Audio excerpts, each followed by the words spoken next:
Portanto, a ideia hoje é analisar este tema da narrativa fílmica como fonte de consciência histórica. Entre os inúmeros campos do conhecimento e das ciências que nos permitem o acesso aos elementos que definem a nossa realidade, a história constitui uma disciplina que permite definir os rastros e os vestígios do passado de uma forma coerente e consolidada. Contribui para a edificação da memória e das identidades humanas que marcam a nossa existência presente e as possibilidades do nosso futuro. O passado concretiza-se sobre narrativas baseadas em dados, em factos, em evidências que os historiadores vão identificando e relacionando dentro de estruturas relacionais e causais. Dão ao ser humano esta capacidade de saber de onde vem, de aprender com o passado e como este passado o definiu, e com isso compreender também a sua realidade presente e saber ou imaginar formas de mudá-la, de aprimorá-la ou até de redirecioná-la. Então, a consciência histórica permite-nos, assim, reconhecer o nosso percurso, identificar as etapas que o compõem e definir diferentes campos da nossa vida individual e coletiva. E é por isso que a história pode ser considerada como um campo transversal e crucial para, ao recuperarmos o passado, estabelecermos os alicerces e as bases para uma compreensão e interpretação profícua e justificada da existência humana, quer atual, quer futura. Ora, a noção de consciência histórica pode então ser entendida e contextualizada como essa consciência do passado que nos permite estabelecer diálogos e tomar decisões no presente sobre quem somos e quem queremos ser. E é também essa capacidade de ler a partir do presente os significados e as inferências que o passado traz dentro de si, à espera de se recontextualizarem nas condições da nossa existência e da nossa atuação. No entanto, esta consciência estabelece também a possibilidade de leituras e perspectivas múltiplas a partir de um mesmo passado, como quando interpretamos um mesmo código ou um mesmo sinal à luz da subjetividade que define boa parte da nossa identidade, quer individual, quer coletiva. E é precisamente nessa espécie de pluralidade autorizada que nos leva em direções múltiplas e nos leva em diferentes configurações ou reconfigurações da consciência histórica que pode aparecer baloiçante entre diferentes ideologias ou diferentes relações de poder, como muito bem a Beatriz de Las Heras falou ainda há pouco. Ora, qualquer ciência, seja ela exata ou seja uma ciência humana ou social, procura o estabelecimento de premissas e de teorias tão objetivas e racionais quanto possível, para que cada perspectiva sobre diferentes factos possa ser considerada como fiável e, assim, estabelecer verdades válidas para uma maior quantidade e variedade de pessoas. Porém, e como é sabido, uma ideia de objetividade ou de verdade total, universal, são horizontes raramente cumpridos, dada a necessária relatividade de qualquer ponto de vista que sempre se configura e expressa a partir de um autor ou de um contexto específicos. Ora, se isso acontece com menor frequência nas ciências exatas, que mesmo assim estão sempre sujeitas a descobertas que anulam verdades anteriores, nas ciências sociais e humanas a subjetividade autoral de quem interpreta os factos promove uma maior variedade de perspectivas e considerações sobre as relações entre diferentes eventos e protagonistas. Ganham assim relevância, por exemplo, as noções de pluralismo ou de perspectivismo que um autor como Nelson Goodman refere no seu livro Modos de Fazer Mundos, de 1995. Ora, todas estas considerações conduzem à implicação natural da narrativa, e mais especificamente também devido ao meu background e à minha formação, da narrativa fílmica do cinema no campo da história. O Marc Ferro, um autor que estudou muito estas relações, afirmava que a sétima arte nasceu já como um agente histórico, porque tinha como objetivos primordiais, no início, refletir a realidade, criar um reflexo da realidade e, com isso, contribuir para o progresso da própria ciência. Porém, com a sua evolução, o cinema passou também a intervir ativamente na história, como representação da realidade, servindo até intenções de propaganda de lideranças políticas e culturais, ou até constituindo muitas vezes um meio de denúncia ou de contrapoder. E é por isso que hoje podemos afirmar que o cinema se constitui socialmente e culturalmente como um reflexo de cada sociedade, produtora ou receptora de ficções, de documentários e através de filmes que referenciam a realidade de alguma forma e que assim nos fazem pensar, refletir e até sentir tudo aquilo que a compõe. Uma autora espanhola, Esther Gispert, citava Jacques Rancière e defendia que, e cito, o cinema sempre participa da cultura e que por isso pode ser considerado uma testemunha dos modos de pensar e sentir de uma determinada sociedade. Assim, filmes que procedem de momentos fílmicos ou históricos específicos podem servir para, desde o presente, entendermos sociedades, épocas ou mentalidades até hoje inexistentes. Nesse sentido, e segundo o Pierre Sorlin, os filmes e o cinema interessariam como pontos de vista sobre uma era e testemunhos de uma mentalidade, visto que, de acordo com Gispert, são um documento que podem retratar um tempo distante e revelar tensões existentes no lugar e no momento da sua realização. O Gilles Lipovetsky e o Jean Serroy têm uma outra frase que fala um pouco sobre isso. Não é? Eles dizem, e cito, o filme que fala de ontem fala para hoje, questiona o passado e julga-o. E esta segunda ideia leva-nos também numa outra direção, que é dos filmes realizados no presente para reinterpretar o próprio passado. Ou seja, a partir do presente nós podemos olhar produtivamente para o passado, desenvolvendo filmes que, a partir de uma perspectiva contemporânea, vão procurar investigar as condições da existência passada como forma de compreender e interpretar esse passado através de um cinema que o representa e analisa a partir do presente. Esse seria o caso de qualquer filme produzido hoje, por exemplo, sobre qualquer uma das grandes guerras mundiais ou qualquer outro acontecimento ou personalidade histórica. E assim, de acordo com o Marc Ferro, além de uma leitura histórica do filme, podemos também criar uma leitura cinematográfica da história.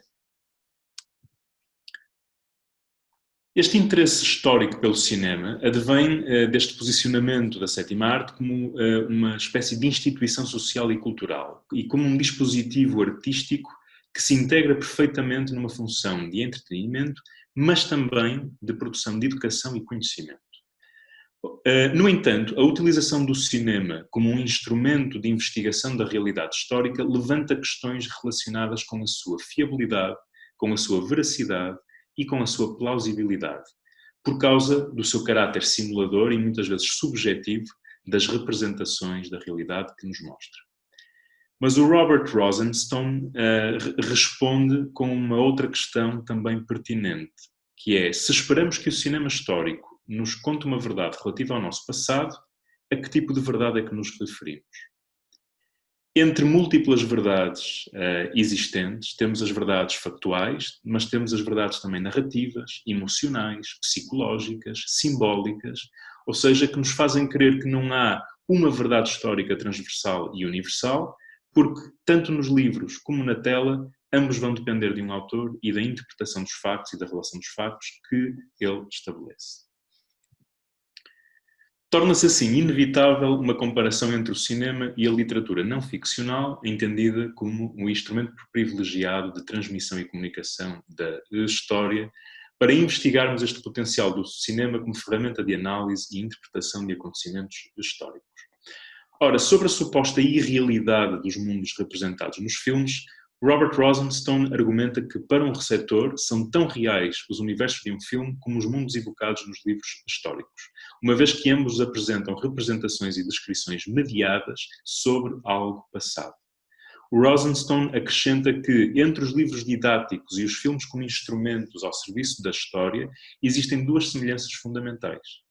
Ambos se referem a acontecimentos, a factos e a movimentos passados e, ao mesmo tempo, são constituídos por um conjunto de convenções desenvolvidas e utilizadas pelos autores para estabelecer, a partir das suas próprias interpretações de acontecimentos e dados reais, um percurso narrativo do passado até ao presente. Um exemplo que o Robert Rosenstone também refere é o caso das biopics, né? Ou das biographical pictures, biografias sobre personalidades passadas. Diz ele que, e cito, tanto o biógrafo como o cineasta se apropriam de alguns dos detalhes remanescentes de uma vida e os tramam para formar um enredo que tem um tema que infunde significado aos dias do biografado. Ou seja, a interpretação de eventos passados a partir da construção narrativa é uma condição necessária para o estabelecimento de um discurso que proporcione relações de causalidade, implicação, verosimilhança e confiança. Como a realidade costuma ser um campo desorganizado e complexo de várias informações e vários eventos, cabe sempre à entidade que procura comunicá-los e explicá-los encontrar uma forma de relacioná-los criteriosamente. E esses critérios, obviamente, também não conseguem escapar, até certo ponto, de uma certa subjetividade interpretativa e perspectivista. Assim, cada construção narrativa de histórias ou da história depende do trabalho associativo e das intenções cognitivas e afetivas dos seus autores, pelo que associar uma objetividade total a tal processo é impossível ou irrealista. No entanto, ao decidirmos se certas informações narrativas são ou não fiáveis, muitas vezes duvidamos mais depressa do cinema do que dos livros produzidos por historiadores. Ora, o Marc Ferraud impôs-se contra essa tendência, referindo que há uma falsa objetividade atribuída aos historiadores, visto que ao longo da história muitos deles foram condicionados por ideologias ou pressões dos poderes instituídos, construindo uma versão dos factos que alinhou com certas tendências ou certas forças. Por isso, e tal como no cinema, a construção narrativa do passado pelos agentes científicos ou literários da história é sempre uma reconstrução devidamente fundamentada, sim, mas também resultado da interpretação e de uma associação específica e localizada de acontecimentos. O cinema e a literatura histórica aproximam-se então pelo seu caráter narrativo e pela subjetividade inerente à expressão autoral dos conteúdos históricos. Mas enquanto dispositivos de comunicação, apresentam diferenças consideráveis. Esther Gisbert argumenta que um filme permite o acesso aos elementos narrativos sob uma aparência mais próxima da que ocorre na realidade, onde, através da visão, da audição, vamos discernir diferentes elementos a partir de um conjunto sensível de informações. No caso da descrição literária, os elementos e os eventos narrativos aparecem já mais compartimentados e distribuídos por temas ou tipologias de interpretação. Ainda assim, também é verdade que a descrição literária permite estabelecer os detalhes informativos de uma forma mais completa e complexa do que o cinema, no sentido em que qualquer filme que retrate uma época passada terá grande dificuldade em reproduzir ou representar todas as condições físicas, estéticas ou culturais exatas e detalhadas da sua época. E é por isto que concluímos que o cinema permite apenas lançar um olhar sobre o passado, ao invés de reconstituí-lo ou descrevê-lo com a exaustividade que a literatura histórica, por exemplo, permite. Por outro lado, o cinema costuma apresentar as mesmas contrações a que a literatura histórica costuma estar condicionada, ou seja, a correspondência a convenções, ideologias ou sentimentos vigentes no universo social e cultural da sua produção.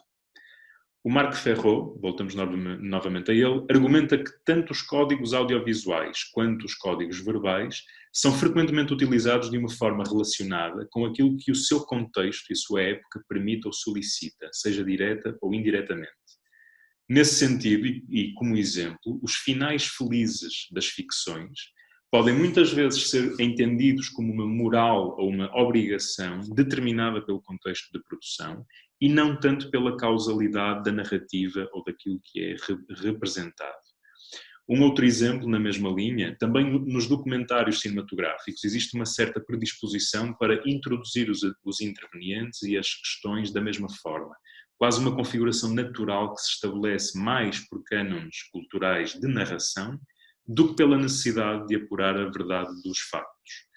Por isso, o Marc Ferraud diz que a história do cinema muitas vezes se cruza com uma história que remete para o ser humano, para os seus contextos e para os estatutos relacionais e existenciais da sua vida individual e coletiva, que são capazes de influenciar os modos através dos quais comunicamos determinada experiência. As narrativas que construímos, sejam tanto sobre a realidade quanto sobre a ficção, fazem parte então da história, com H grande, seja como origem ou como ponto de chegada. Ora, nesse sentido, Robert Rosenstone entende a necessidade do cinema histórico como uma procura de entender os problemas do passado e como eles nos afetam no presente, e não apenas como simples fonte de escapismo ou de um entretenimento descomprometido. Embora cada filme seja construído também determinado pelas leis do espetáculo fílmico, o cinema faz isso para que a expressão de conteúdos históricos possa ter um resultado afetivo, além de racional, no espectador. E isto é comparável aos usos da retórica em discursos literários não ficcionais, típicos da comunicação histórica. Cada campo da comunicação, seja de cinema ou literatura, utiliza mecanismos retóricos para tornar o conteúdo e a informação quer atrativos, quer também mais compreensíveis. E com isso, obviamente, condicionando os processos da experiência cognitiva e afetiva de um determinado texto, seja ele um texto audiovisual ou um texto escrito. Por isso, referimos anteriormente que um filme de ficção não apenas tem legitimidade no que diz respeito à historicidade do seu conteúdo, mas também como reflexo da época, da sociedade e da cultura em que foi produzido. As escolhas discursivas e expressivas de um filme resultam sempre da aplicação de perspectivas, convenções e disposições individuais ou coletivas que podem prever tendências marcadamente localizadas no espaço ou no tempo.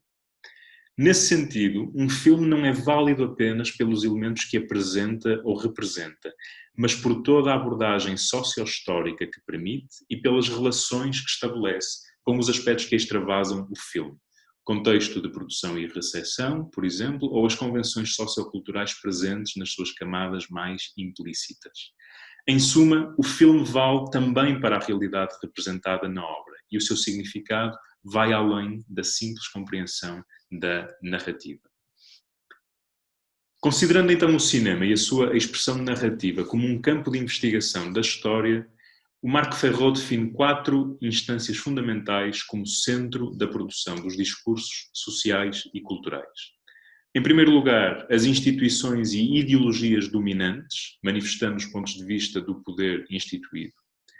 Em segundo lugar, pode focar-se nos oponentes das ideologias dominantes, que poderíamos chamar de contrapoder, que expressam discursos de denúncia ou contra-análise das ideias e das perspectivas adotadas pelas instituições ligadas ao poder. Podem focar-se também, em terceiro lugar, numa memória social ou histórica mantida sobretudo pela tradição oral ou por obras de arte que alcançam algum tipo de legitimação coletiva. Ou, em quarto lugar, podem focar interpretações próprias e independentes, que estabelecem um ponto de vista e uma análise individualizada, sem relações com ideologias ou instituições de poder ou de contrapoder. O Marc Ferro acrescenta também um segundo possível sistema de classificação dos discursos produzidos sobre acontecimentos sociais, dividido em 4 variáveis. Discursos que procuram olhar para cima, fazendo uma observação do poder e das suas instâncias, que, em segundo lugar, pode olhar para baixo, abordando questões sobre a ótica das massas e das camadas sociais mais humildes. Discursos que são construídos a partir de dentro, ou seja, quando o autor ou o narrador está envolvido no discurso produzido, seja com a locução ou adotando um discurso direto para a câmara, por exemplo, Michael Moore, não é? Ou os externos, quando a construção do discurso externo reconstrói o fato. Ora, nesse sentido, e no que diz respeito à visão ou à versão de mundo que cada autor define e transmite, o Pierre Sorlin afirma que, e cito, a visão do mundo é a forma como um grupo compreende o universo que o cerca e é, em suma, a realidade refletida nos preconceitos ou esperanças daquele grupo. A realidade está, sem dúvida, no fundo das coisas, mas o filme apenas transmite a realidade vista por e transformada por quem o faz. O perspectivismo é, assim, uma necessidade e uma inevitabilidade de todo o autor de um discurso, seja ele fílmico, escrito, oral ou de outro tipo. e deve por isso ser analisado, interpretado e ponderado na sua adaptação ao ponto de vista que o recebe e integra na sua forma de ser, pensar e agir. Se o cinema pode então constituir um discurso válido sobre a história, ou um documento histórico de grande valor empírico, cognitivo ou afetivo para o presente humano, devemos então investigar as formas de uso que lhe são reservadas por historiadores, por um lado, ou seja, tomar o cinema como um instrumento de conhecimento e fonte de valiosa informação histórica, ou, em segundo lugar, pela didática da história, ou seja, o cinema como um recurso educativo e como um instrumento relevante para o ensino da história. Em relação à primeira questão, um autor espanhol, Albert Quintana, avança com uma distinção pertinente entre historiadores e historiadores de cinema, afirmando que os primeiros utilizam frequentemente o filme como manifestação e reflexo de uma realidade e os segundos normalmente consideram o cinema como uma construção autoral, expressando a realidade sob uma forma pensada e calculada. Ora, segundo o Quintana, os historiadores muitas vezes tomam as imagens do cinema como transparentes e como um reflexo direto de uma realidade que realmente existiu, principalmente no cinema documental. Sem ponderar que esses discursos também são fruto de um trabalho de construção de perspectivas, com uma dose necessária de subjetividade que os torna originais e únicos. Ora, por isso, a consciência da inevitável construção discursiva no processo de expressão de uma realidade deve ser tida em conta pelas duas tipologias de historiadores e por qualquer género de cinema. Como refere Quintana, e cito, a ficção cinematográfica pode ser tão importante como documento histórico quanto o cinema documental. O importante é ter consciência de que os procedimentos estruturais, formais ou técnicos revelam o pensamento de uma época. Esta necessidade de interpretação, análise e reflexão sobre os processos de construção e as características contextuais de um filme levam-nos à segunda questão que referia. Se a ficção fílmica e o documentário podem ser utilizados como fonte de conhecimento histórico dirigida a uma reconstrução pessoal e científica por parte de historiadores, podem também ser aplicados como instrumentos didáticos em contexto de sala de aula. Autores como Fuller, por exemplo, argumentam que o cinema é um dos recursos histórico-didáticos mais eficientes para o ensino. Constitui um material de análise primária que pode complementar ou ser complementado com as leituras tradicionais, mas vai envolver de forma mais intensa e proveitosa o pensamento e a afetividade do aluno na construção do seu pensamento.